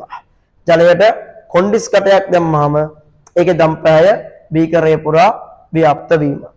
ඊගොල්ලෝ ළමයි ඩෙමොක්‍රටස් නමක් විතරක් දීපු පරමාණුව සම්බන්ධව හොඳ අර්ථ දැක්වීමක් ඉදිරිපත් කරනවා ජෝන් ඩෝල්ටන්. අපි ඒකට කියන්නේ ඩෝල්ටන්ගේ පරමාණුක වාදය කියලා. මොකද්ද පළවෙනි එක වෙන්නේ? පදාර්ථයේ සෑදී යත්තේ තවදුරටත් බෙදා වෙන් කරන හැකි පරමාණු වලින්. පරමාණු මැවීම හෝ විනාශ කිරීම හෝ සිදු කළ නොහැක. එකම මූල ද්‍රව්‍යයේ පරමාණු සෑම අතින්ම එකිනෙකට සමාන වන අතර වෙනස් මූලද්‍රව්‍ය වල පරමාණු සෑම අතින්ම එකිනෙකට වෙනස් වේ. විවිධ මූලද්‍රව්‍ය පරමාණු සරලතම පූර්ණ සංඛ්‍යාත්මක අනුපාත වලින් එකතු වී සංයෝග සාදයි. අපි දන්නවා වර්තමාන පිළිගැනීම අනුව මේ කරුණු හතරම වැරදි වෙනවා. ඇයි පළවෙනි එක වරදින්නේ? තවදුරටත් බෙදා වෙන් කළ නොයෙක් කියන හින්දා අපි දන්නවා පරමාණුව ඉලෙක්ට්‍රෝන, ප්‍රෝටෝන, නියුට්‍රෝන බවට වෙන් කරන්න පුළුවන්. ඇයි දෙවෙනි එක වරදින්නේ? න්‍යෂ්ටික ප්‍රතික්‍රියා නිසා අපි දන්නවා න්‍යෂ්ටික ප්‍රතික්‍රියා මගින් පරමාණු මවන්නත් පුළුවන්, ඒ වගේම විනාශ කරන්නත් පුළුවන්. ඇයි තුන්වෙනි එක වරදින්නේ? සමස්ථානික නිසා අපි දන්නවා එකම කෙනාගේ වුණත් මොකද්ද? නියුට්‍රෝන ගාන අසමාන වෙනවා. ඇයි අවසාන එක වරදින්නේ? ග්ලූකෝස් වගේ කාබනික සංයෝග ගොඩාක් තියෙන්නේ සරල අනුපාතයෙන් නෙමෙයි. මේවා තව කපන්න පුළුවන් නේ, තව බෙදන්න පුළුවන් නේ. ඊගවට මිනිස්සු අහනවා ඩෝල්ටන්ගෙන් පරමාණුව මොන වගේද කියලා. ඩෝල්ටන් කියනවා පරමාණුව මොකද්ද? ගෝල්ෆ් බෝලයක් වගේ කියලා. ඩෝල්ටන් පරමාණුවේ හැඩය ළමයි ගෝල්ෆ් බෝලයකට සමාන කරනවා. අපි දන්නවා ඩෝල්ටන්ගේ පරමාණු කෝණය කරුණු හතරම වැරදි. නමුත් අදටත් පිළිගන්නේ පදාර්ථයේ තනුම් මේකේ මොකද්ද? පරමාණුවයි කියලා. ඒක ආයේ බෙදන්න පුළුවන් වුණා කියලා ඉලෙක්ට්‍රෝනේ ප්‍රෝටෝනේ එහෙම ගන්න. ඒක සම්මතයක් වශයෙන් සලකන්නේ අදටත් සලකන්නේ අර ප්‍රශ්නයක් වෙච්ච පදාර්ථයේ සෑදී තියෙන්නේ මොකෙන්ද? පරමාණුවෙන් කියලායි ගන්න. පැහැදිලි ළමයි? පරමාණුවෙන් කියලායි ඒක අපි ලබා ගන්නෙ. හරි. හරි. ළමයි ඊගවට දැන් අපිට ප්‍රශ්නේ ආවේ පදාර්ථයේ සෑදී ඇත්තේ කොමගින්ද කියලානේ. ඔන්න උත්තරේ හොයාගන්නවා මොකද්ද? පරමාණුවයි කියලා. ඒකේ ප්‍රශ්නේ දැන් හරි. ළමයි ඊගවට කාලය ගතවත්ම ආය ළමයි ප්‍රශ්නයක් එනවා බෝල්ටික් මූද ආසන්නයේ ජීවත් වෙච්ච ග්‍රීක ජාතිකයන්ට. ආය ප්‍රශ්නයක් එනවා කාටද? බෝල්ටික් මූද ආසන්නයේ ජීවත් වෙච්ච ග්‍රීක ජාතිකයන්ට. ළමයි බෝල්ටික් මූද ආසන්නයේ ජීවත් වෙච්ච ග්‍රීක ජාතිකයන්ගේ රස්සාව වෙන්නේ සේදරදි කර්මාන්තය. සේදරදි කියන එක තමයි ළමයි මෙයාලගේ කර්මාන්තය වෙන්නේ. මෙයාලා ළමයි ඔය කර්මාන්තය කරන් යද්දි ප්‍රශ්නයක් වෙනවා. මෙන්න මෙයාලගේ මැෂින් එකේ ෂටල් එක මේ පොල්ල වගේ තියෙන්නේ. මෙන්න මේ ෂටල් එක බෙයාරින් එකේ ඇතිල්ලෙද්දි පොල්ලර රවුමක් අස්සෙන් යන්නේ. මෙන්න මේ ෂටල් එක ළමයි බෙයාරින් එකේ ඇතිල්ලෙද්දි මේ මහන රෙද්ද ගිහිල්ලා පොල්ල එරෙනවා. තේරෙනවද? දැන් මේ මැෂින් එකේ ෂටල් එක මේ පොල්ල බෙයාරින් එකේ මහත්දි මෙහෙම ඇතිල්ලෙනවනේ. ඇතිල්ලෙද්දි මහන රෙද්ද ගිහිල්ලා ෂටල් එකේ පොල්ලේ ඇරෙනවා. දැන් මාර කරදරයක් කර්මාන්තේ කරන් යන්න බෑ. පැහැදිලිනේ මම ආයි කියන්නම්. බෝල්ටික් මුහුද ආසන්නයේ ජීවත් වෙච්ච ග්‍රීක ජාතිකයන්ගේ රස්සාව වෙන්න ළමයි සේදරෙදි කර්මාන්තය. සේදරෙදි කර්මාන්තය. මෙයාල ළමයි රස්සාව කරන් යද්දි ප්‍රශ්නයක් වෙනවා. මෙන්න මේ මැෂින් එකේ ෂටල් එක මේ පොල්ල වගේ තියෙන එක. මැෂින් එකේ බෙයාරින් එකේ ඇතිල්ලෙද්දි මේ මහන රෙද්ද ගිහිල්ලා මේ ෂටල් එකේ මේ පොල්ලේ ඇරෙනවා. දැන් මාර ප්‍රශ්නයක් ළමයි කර්මාන්තේ කරන් යන්න බෑ. මෙයාල ළමයි ගිහින් කියනවා මේක විද්‍යාශ්‍රයන් ළමයි මේක පැහැදිලි කරන්න පුළුවන් වෙනවද බැයිද? මේ ඇලෙන්න හේතුව ළමයි විද්‍යාශ්‍රයන්ට පැහැදිලි කරන්න පුළුවන්ද බැයිද? ඔන්න බලන්න කතාව. මෙන්න මෙහෙම දෙයක්. මෙන්න මේ පොල්ල වගේ තියෙන එකට අපි කියන්නේ ෂටල් එක කියලා. ඊගවට මැෂින් එකේ මේ ෂටල් එක මෙව රවුමක් අස්සෙන් යනවා. අයි මේකට කියන්නේ බෙයාරින් එක කියලා. මෙන්න මේ ෂටල් එක බෙයාරින් එකේ ඇතිල්ලෙද්දි මෙන්න මේ මහන රෙද්ද ගිහිල්ලා ෂටල් එකේ ඇරෙනවා. ඉතින් තේරෙනවා අලුනාම කර්මාන්තේ කරගන්න බෑනේ. ගිහිල්ලා කියනවා ළමයි විද්‍යාශ්‍රයන්ට මේක පැහැදිලි කරන්න පුළුවන්ද බැයිද? ළමයි විද්‍යාශ්‍රයන්ට මේකට හේතුවක් කියා ගන්න පුළුවන් වෙන්නේ නැහැ. අපි දන්නවා කිසියම් දෙන්නෙක් ඇලෙන්න නම් මොකද්ද වෙන්න ඕන? මොකද්ද ළමයි වෙන්න ඕන? ඒ අදාළ දෙන්නට ප්‍රතිවිරුද්ධ ආරෝපණ තියන්න බෑ. පාන්න පේනවද කියලා? කිසියම් දෙන්නෙක් ඇලෙනවා නම් වෙන්න ඕන. හිතන්න මෙන්න මෙයාට ධනාරෝපණයක් තිබිලා නේ මෙන්න මෙයාට මෙහෙම ඍණාරෝපණයක් තිබ්බොත් නම් මේ දෙන්න ඇලෙන්න පුළුවන්. දැන් අපි දන්නවා රෙද්ද කියන්නේත් මොකද්ද? පදාර්ථය. පොල්ල කියන්නේත් මොකද්ද? පදාර්ථය. දැන් ඩෝල්ටන්ගේ පරමාණු කෝණයට අනුව මේවා හැදිලා තියෙන්නේ මොනවද? මේවා හැදිලා තියෙන්නේ මෙන්න මේම ගෝල්ෆ් බෝල වගේ උදාසීන පරමාණු වලින් ඇලෙන්න මේ වගේ ආරෝපණ මුකුත් නැහැනේ ළමයි. නේ? දැන් තේරෙනවා ඇලෙන්න නම් ආරෝපණ තියෙන්න ඕන. නමුත් දැන් ඩෝල්ටන් කිව්ව විදිහට පදාර්ථයේ සෑදී තියෙන්නේ ගෝල්ෆ් බෝල වගේ උදාසීන පරමාණු වලින් ආරෝපණ කතාවක් මුකුත් කිව්වේ නැහැ. ඉතින් දැන් විද්‍යාඥයන්ට මාරවුලක් කොහොමද රුණ කියලා විද්‍යාඥයන්ට හේතුවක් කියා ගන්න බැරි වෙනවා. පැහැදිලිද? ආයෙත් මම කියන්නම්. බෝල්ටික් මුහුද ආසන්නයේ ජීවත් වෙච්ච ග්‍රීක ජාතිකයන්ගේ රස්සාව වෙන්නේ සේදරදී කර්මාන්තය. ඒගොල්ලෝ කර්මාන්තය කරන් යද්දියාට ප්‍රශ්නයක් එනවා. මේ මැෂින් එකේ ෂටල් එක බෙයාරින් එකේ ඇතිල්ලෙද්දී මහාන රෙද්ද ගිහිල්ලා ෂටල් එකේ යනවා. කර්මාන්තය කරන් යන්න බෑ. ගිහින් කියනවා විද්‍යාඥයන්ට හේතුවක් කියා ගන්න බෑ. ඇලෙන්න හේතුවක් කියා ගන්න බෑ. ඇයි? දන්නවා දෙන්නෙක් ඇලෙන්න නම් අනිවාර්යයෙන්ම ප්‍රතිවිරුද්ධ ආරෝපණ දෙන්න ඕන. නමුත් ඩෝල්ටන් කිව්ව විදිහට පදාර්ථයේ ආරෝපණ මුකුත් නැහැ. දැන් ඩෝල්ටන් කිව්වේ ඔක්කොම දෙන්න මොනවාගෙන්ද? ගෝල්ෆ් බෝල වගේ උදාසීන පරමාණු වලින්. දැන් අවුලක්. ඇලුනා කියන්නේ අනිවාර්යෙන් ආරෝපණ වෙilla. ඇලෙන්න නම් අනිවාර්යෙන් ආරෝපණ එන්න ඕන. දැන් අවුලක්. කොහොමද මේ ඩෝල්ටන් කිව්ව ගෝල්ෆ් බෝල වගේ පරමාණු වලට ආරෝපණ ආවේ කියලා. පැහැදිලිනේ? දැන් ලොකු අවුලක්. කොහොමද මේ ඩෝල්ටන් කිව්ව ගෝල්ෆ් බෝල වගේ පරමාණු වලට ආරෝපණ ආවේ කියලා. හරි. ළමයි ඊගොඩ විද්‍යාඥයෝ කරන්නේ මෙන්න මේක ළමයි හොයන්න පරීක්ෂණ පටන් ගන්නවා.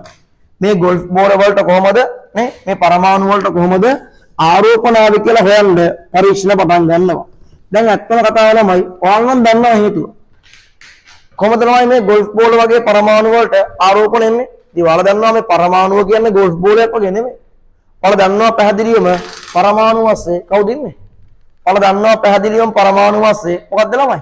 ඉලෙක්ට්‍රෝන ප්‍රෝටෝන ඉන්නවනේ. නේ අපි දන්නවා ඉලෙක්ට්‍රෝන ඍණාරෝපිතයි, ප්‍රෝටෝන ධනාරෝපිතයි. ඒකනේ හේතුව. නේ? අනික ළමයි යන්න කතාවක් ඔයාලා දන්නවා. ඒ කොහොමද? ඔයාලා ෂටල් එකක් බෙයාරින් එක ඇතුළේ කතාවක් දන්නේ. ඔයාලා පොඩි කාලේ කරලා තියෙනවා මොකද්ද? අර පෑනක් අරගෙන ඔළුවේ අතුල්ලා මොකද්ද? පොඩි කොළ කෑලි වල ලං කරනවානේ. පොඩි කොළ කෑලි වල ලං කරද්දී ඔයාලා දකිනවා මොකද්ද? ඒ කොළ කෑලි පෑනේ ඇලෙනවා. ඔන්න ඔය කතාව තියෙන්නේ. නේ? හේතුව මොකද්ද ළමයි? නේ? ප්‍රතිවිරුද්ධ ආරෝපණ අපි නමක් කියනවා මොකද්ද? ස්ත්‍රී විද්‍යුත් ආරෝපණ කියලා. දැන් ඉතින් විද්‍යාඥයෝක දන්නේ නැහනේ. දැන් ඔන්න විද්‍යාඥයෝ කොහොමද මේ පරමාණු වලට දණ්ඩන ආරෝපණ ආවේ කියලා හොයන්න පරීක්ෂණ පටන් ගන්නවා. හරි. ළමයි පරීක්ෂණ වශයෙන් කරන්නේ පදාර්ථයේ අවස්ථාව වන ඝන ද්‍රව වායු තුලින් විද්‍යුතය යවල බලනවා මොනවා හරි දෙයක් හොයාගන්න පුළුවන්ද කියලා. විද්‍යාඥයෝ මොකද්ද කරන්නේ? මෙන්න මේ පරමාණු වලට ආරෝපණ ආවේ කොහොමද කියලා හොයන්න මොකද්ද කරන්නේ? පදාර්ථයේ අවස්ථාව වන ඝන ද්‍රව වායු තුලින් විද්‍යුතය යවල බලනවා මොනවාම හරි දෙයක් හොයාගන්න පුළුවන්ද කියලා. ළමයි මුලින්ම කරන්නේ ඝන අරගෙන විද්‍යුතය යවල බලනවා. මුලින්ම කරන්නේ ඝන අරගෙන විද්‍යුතය යවල බලනවා. ඔයාලා දන්නවා ඝනයක් තුලින් විද්‍යුතය යවන එක ලේසියිනේ. ඒ අපි දන්නවා ඝනයකින් විද්‍යුතය යවන්න මාළුකමාරුවක් නැහැ. ඒකෙන් ළමයි වැදගත් මුකුත් හොයාගන්න වෙන්නේ නැහැ. ඊගොල්ලෝ ළමයි ස්ටෝනි කරන්නේ ද්‍රව තුලින් විද්‍යුතය යවල බලනවා මොනවා හරි දෙයක් හොයාගන්න පුළුවන්ද කියලා. ළමයි ද්‍රව තුලින් විද්‍යුතය යවපු ස්ටෝනි හොයාගන්නවා විද්‍යුතයේ මූලිකාංශයක් තියෙනවා කියලා. පැහැදිලිද? දැන් හොයාගන්න ගියේ මොකද්ද? හොයාගන්න ගියේ පරමාණුවට කොහෙන්ද ආරෝපණ ආවේ කියලා. පදාර්ථයට කොහෙන්ද ආරෝපණ ආවේ කියලා. ඒක හොයන්න මොකද්ද කරන්නේ? පදාර්ථයේ අවස්ථාව වන ඝන ද්‍රව වායු තුලින් විද්‍යුතය යවව බලනවා. ඉතින් බලද්දී ඝන වලින් යවලා වැදගත් දෙයක් හොයාගන්න වෙන්නේ නැහැ. ද්‍රව වලින් විද්‍යුතය යවපු ස්ටෝනි හොයාගන්නවා මොකද්ද? හොයන්න ගිය පදාර්ථයට කොහොමද ආරෝපණ ආවේ කියලා. ඒක හොයන්න විද්‍යුතය තමයි යවුවේ. හොයාගන්නවා විද්‍යුතේ ඉන්නවා මූලිකාංශයක් කියලා. අන්න ඒක ළමයි එයා නමක් දෙනවා මොකද්ද? ඉලෙක්ට්‍රෝනය කියලා. ස්ටෝනි හොයාගන්නවා විද්‍යුතයේ මූලිකාංශයක් ඉන්නවා කියලා.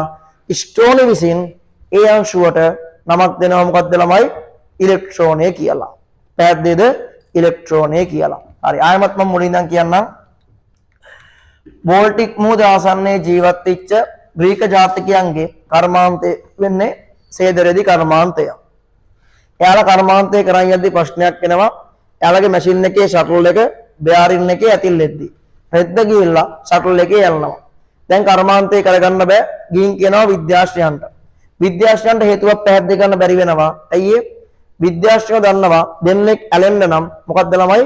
ප්‍රතිවිරුද්ධ ආරෝපණ තියෙන්න ඕන.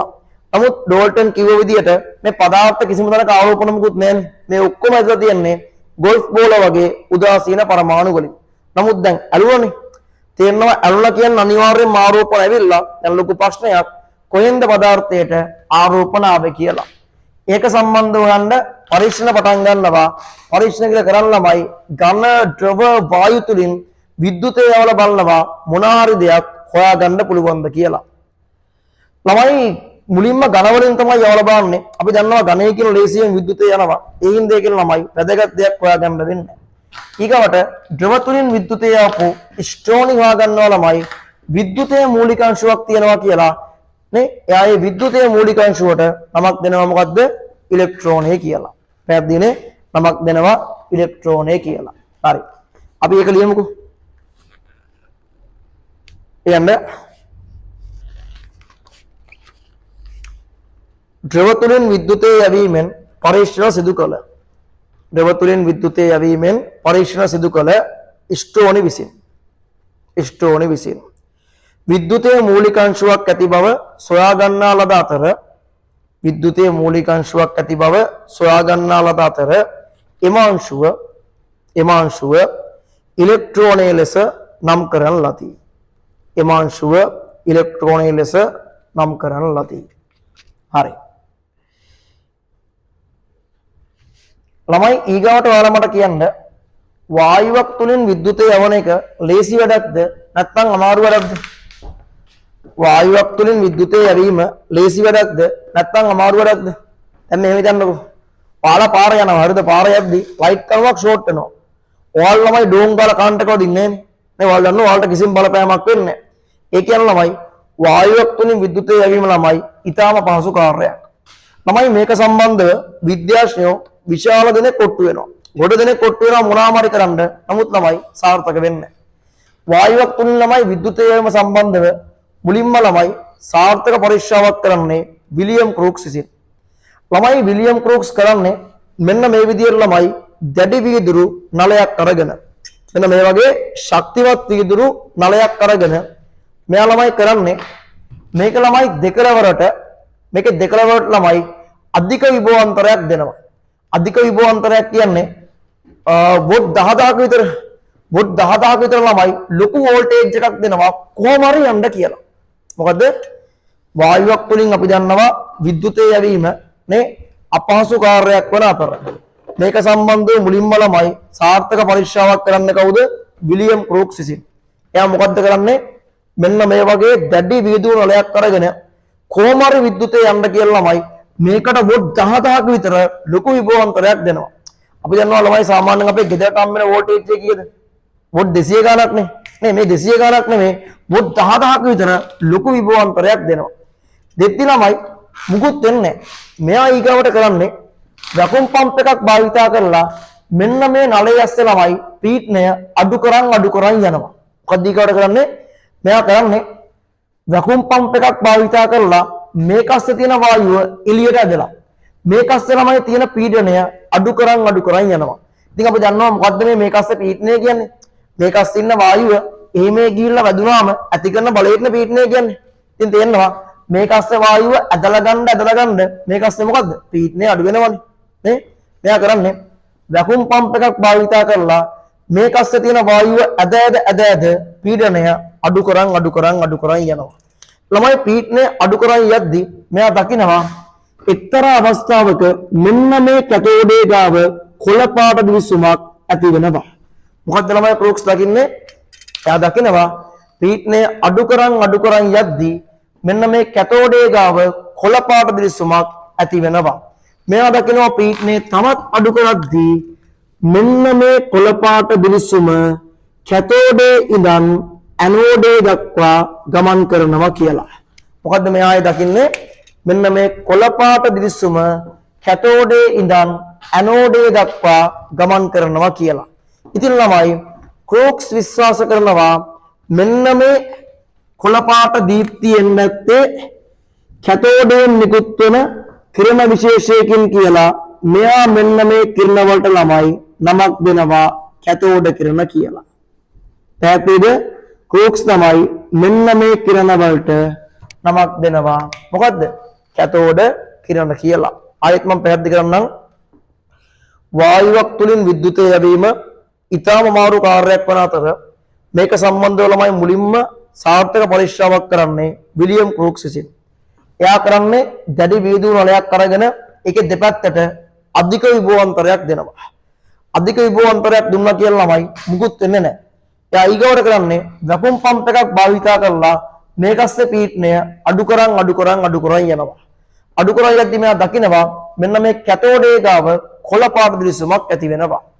ඉතින් මෙයා දකින ඊගාවට පීඩනය තවත් අඩු කරද්දී මේ කොළ පාට දිලිසුම ක්‍රමයෙන් කැතෝඩේ ඉඳන් ඇනෝඩේ දක්වා ගමන් කරනවා.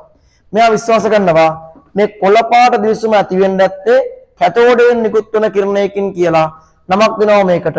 මොකද්ද ළමයි? කැතෝඩ කිරණ කියලා. ළමයි මොකද්ද මේ කැතෝඩ ඇනෝඩේ කියන්නේ? ඔයාලට මතකයි ඕල් කාලේ විද්‍යුත් විච්ඡේදනයේ. ඔයාලට උගන්වනවා ඍණාග්‍රය කවුද? කැතෝඩය. ධනාග්‍රය කවුද? ඇනෝඩය. පැහැදිලිනේ? ඍණාග්‍රයට අපි නමක් කියනවා මොකද්ද ළමයි? කැතෝඩේ කියලා. ධනාග්‍රයට අපි නමක් කියනවා මොකද්ද? ඇනෝඩය කියලා. පැහැදිලිනේ? ඍණාග්‍රය කැතෝඩය, කැතරින් කියන්නේ ධනාග්‍රය, ඇනෝඩය. මෙන්න මේ ඍණාග්‍රය නොහොත් කැතෝඩේ ගාවින් තමයි කොළ පාට දිලිසුම දකින්නේ. ඒක තමයි නමක් දෙන්නේ ඒකට කැතෝඩ කිරණ කියලා. පැහැදිලිනේ? කැතෝඩ කිරණ කියලා. අපි ලියමු. ලියන්න ළමයි. වායුවක් තුලින් විද්‍යුතය යැවීම අපහසු කටයුත්තක් වන අතර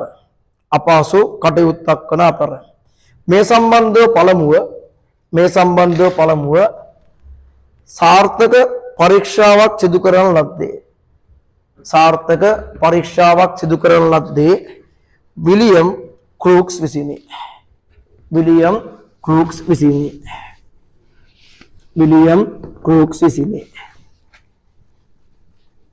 හරි ලියන්න. වායුවක් සහිත දැඩි වීදුරු නලයක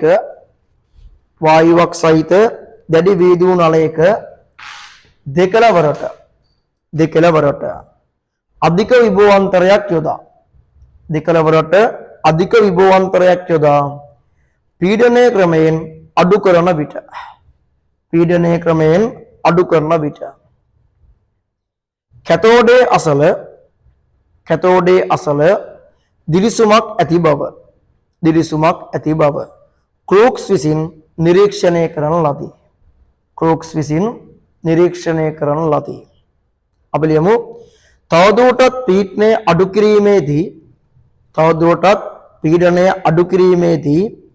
දිලිසුම ක්‍රමයෙන් කැතෝඩේ සිට ඇනෝඩේ දෙසට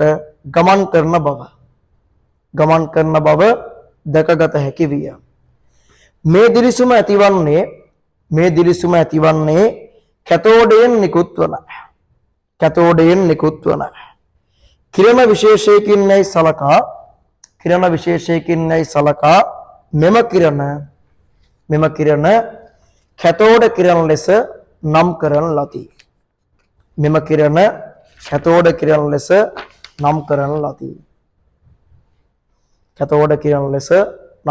ලදී.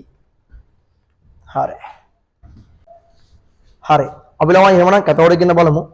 මේ ළමයි තියන්නේ අර විලියම් ක්‍රූක්ස් ගත්ත ළමයි දැඩි වීදුරු නලය.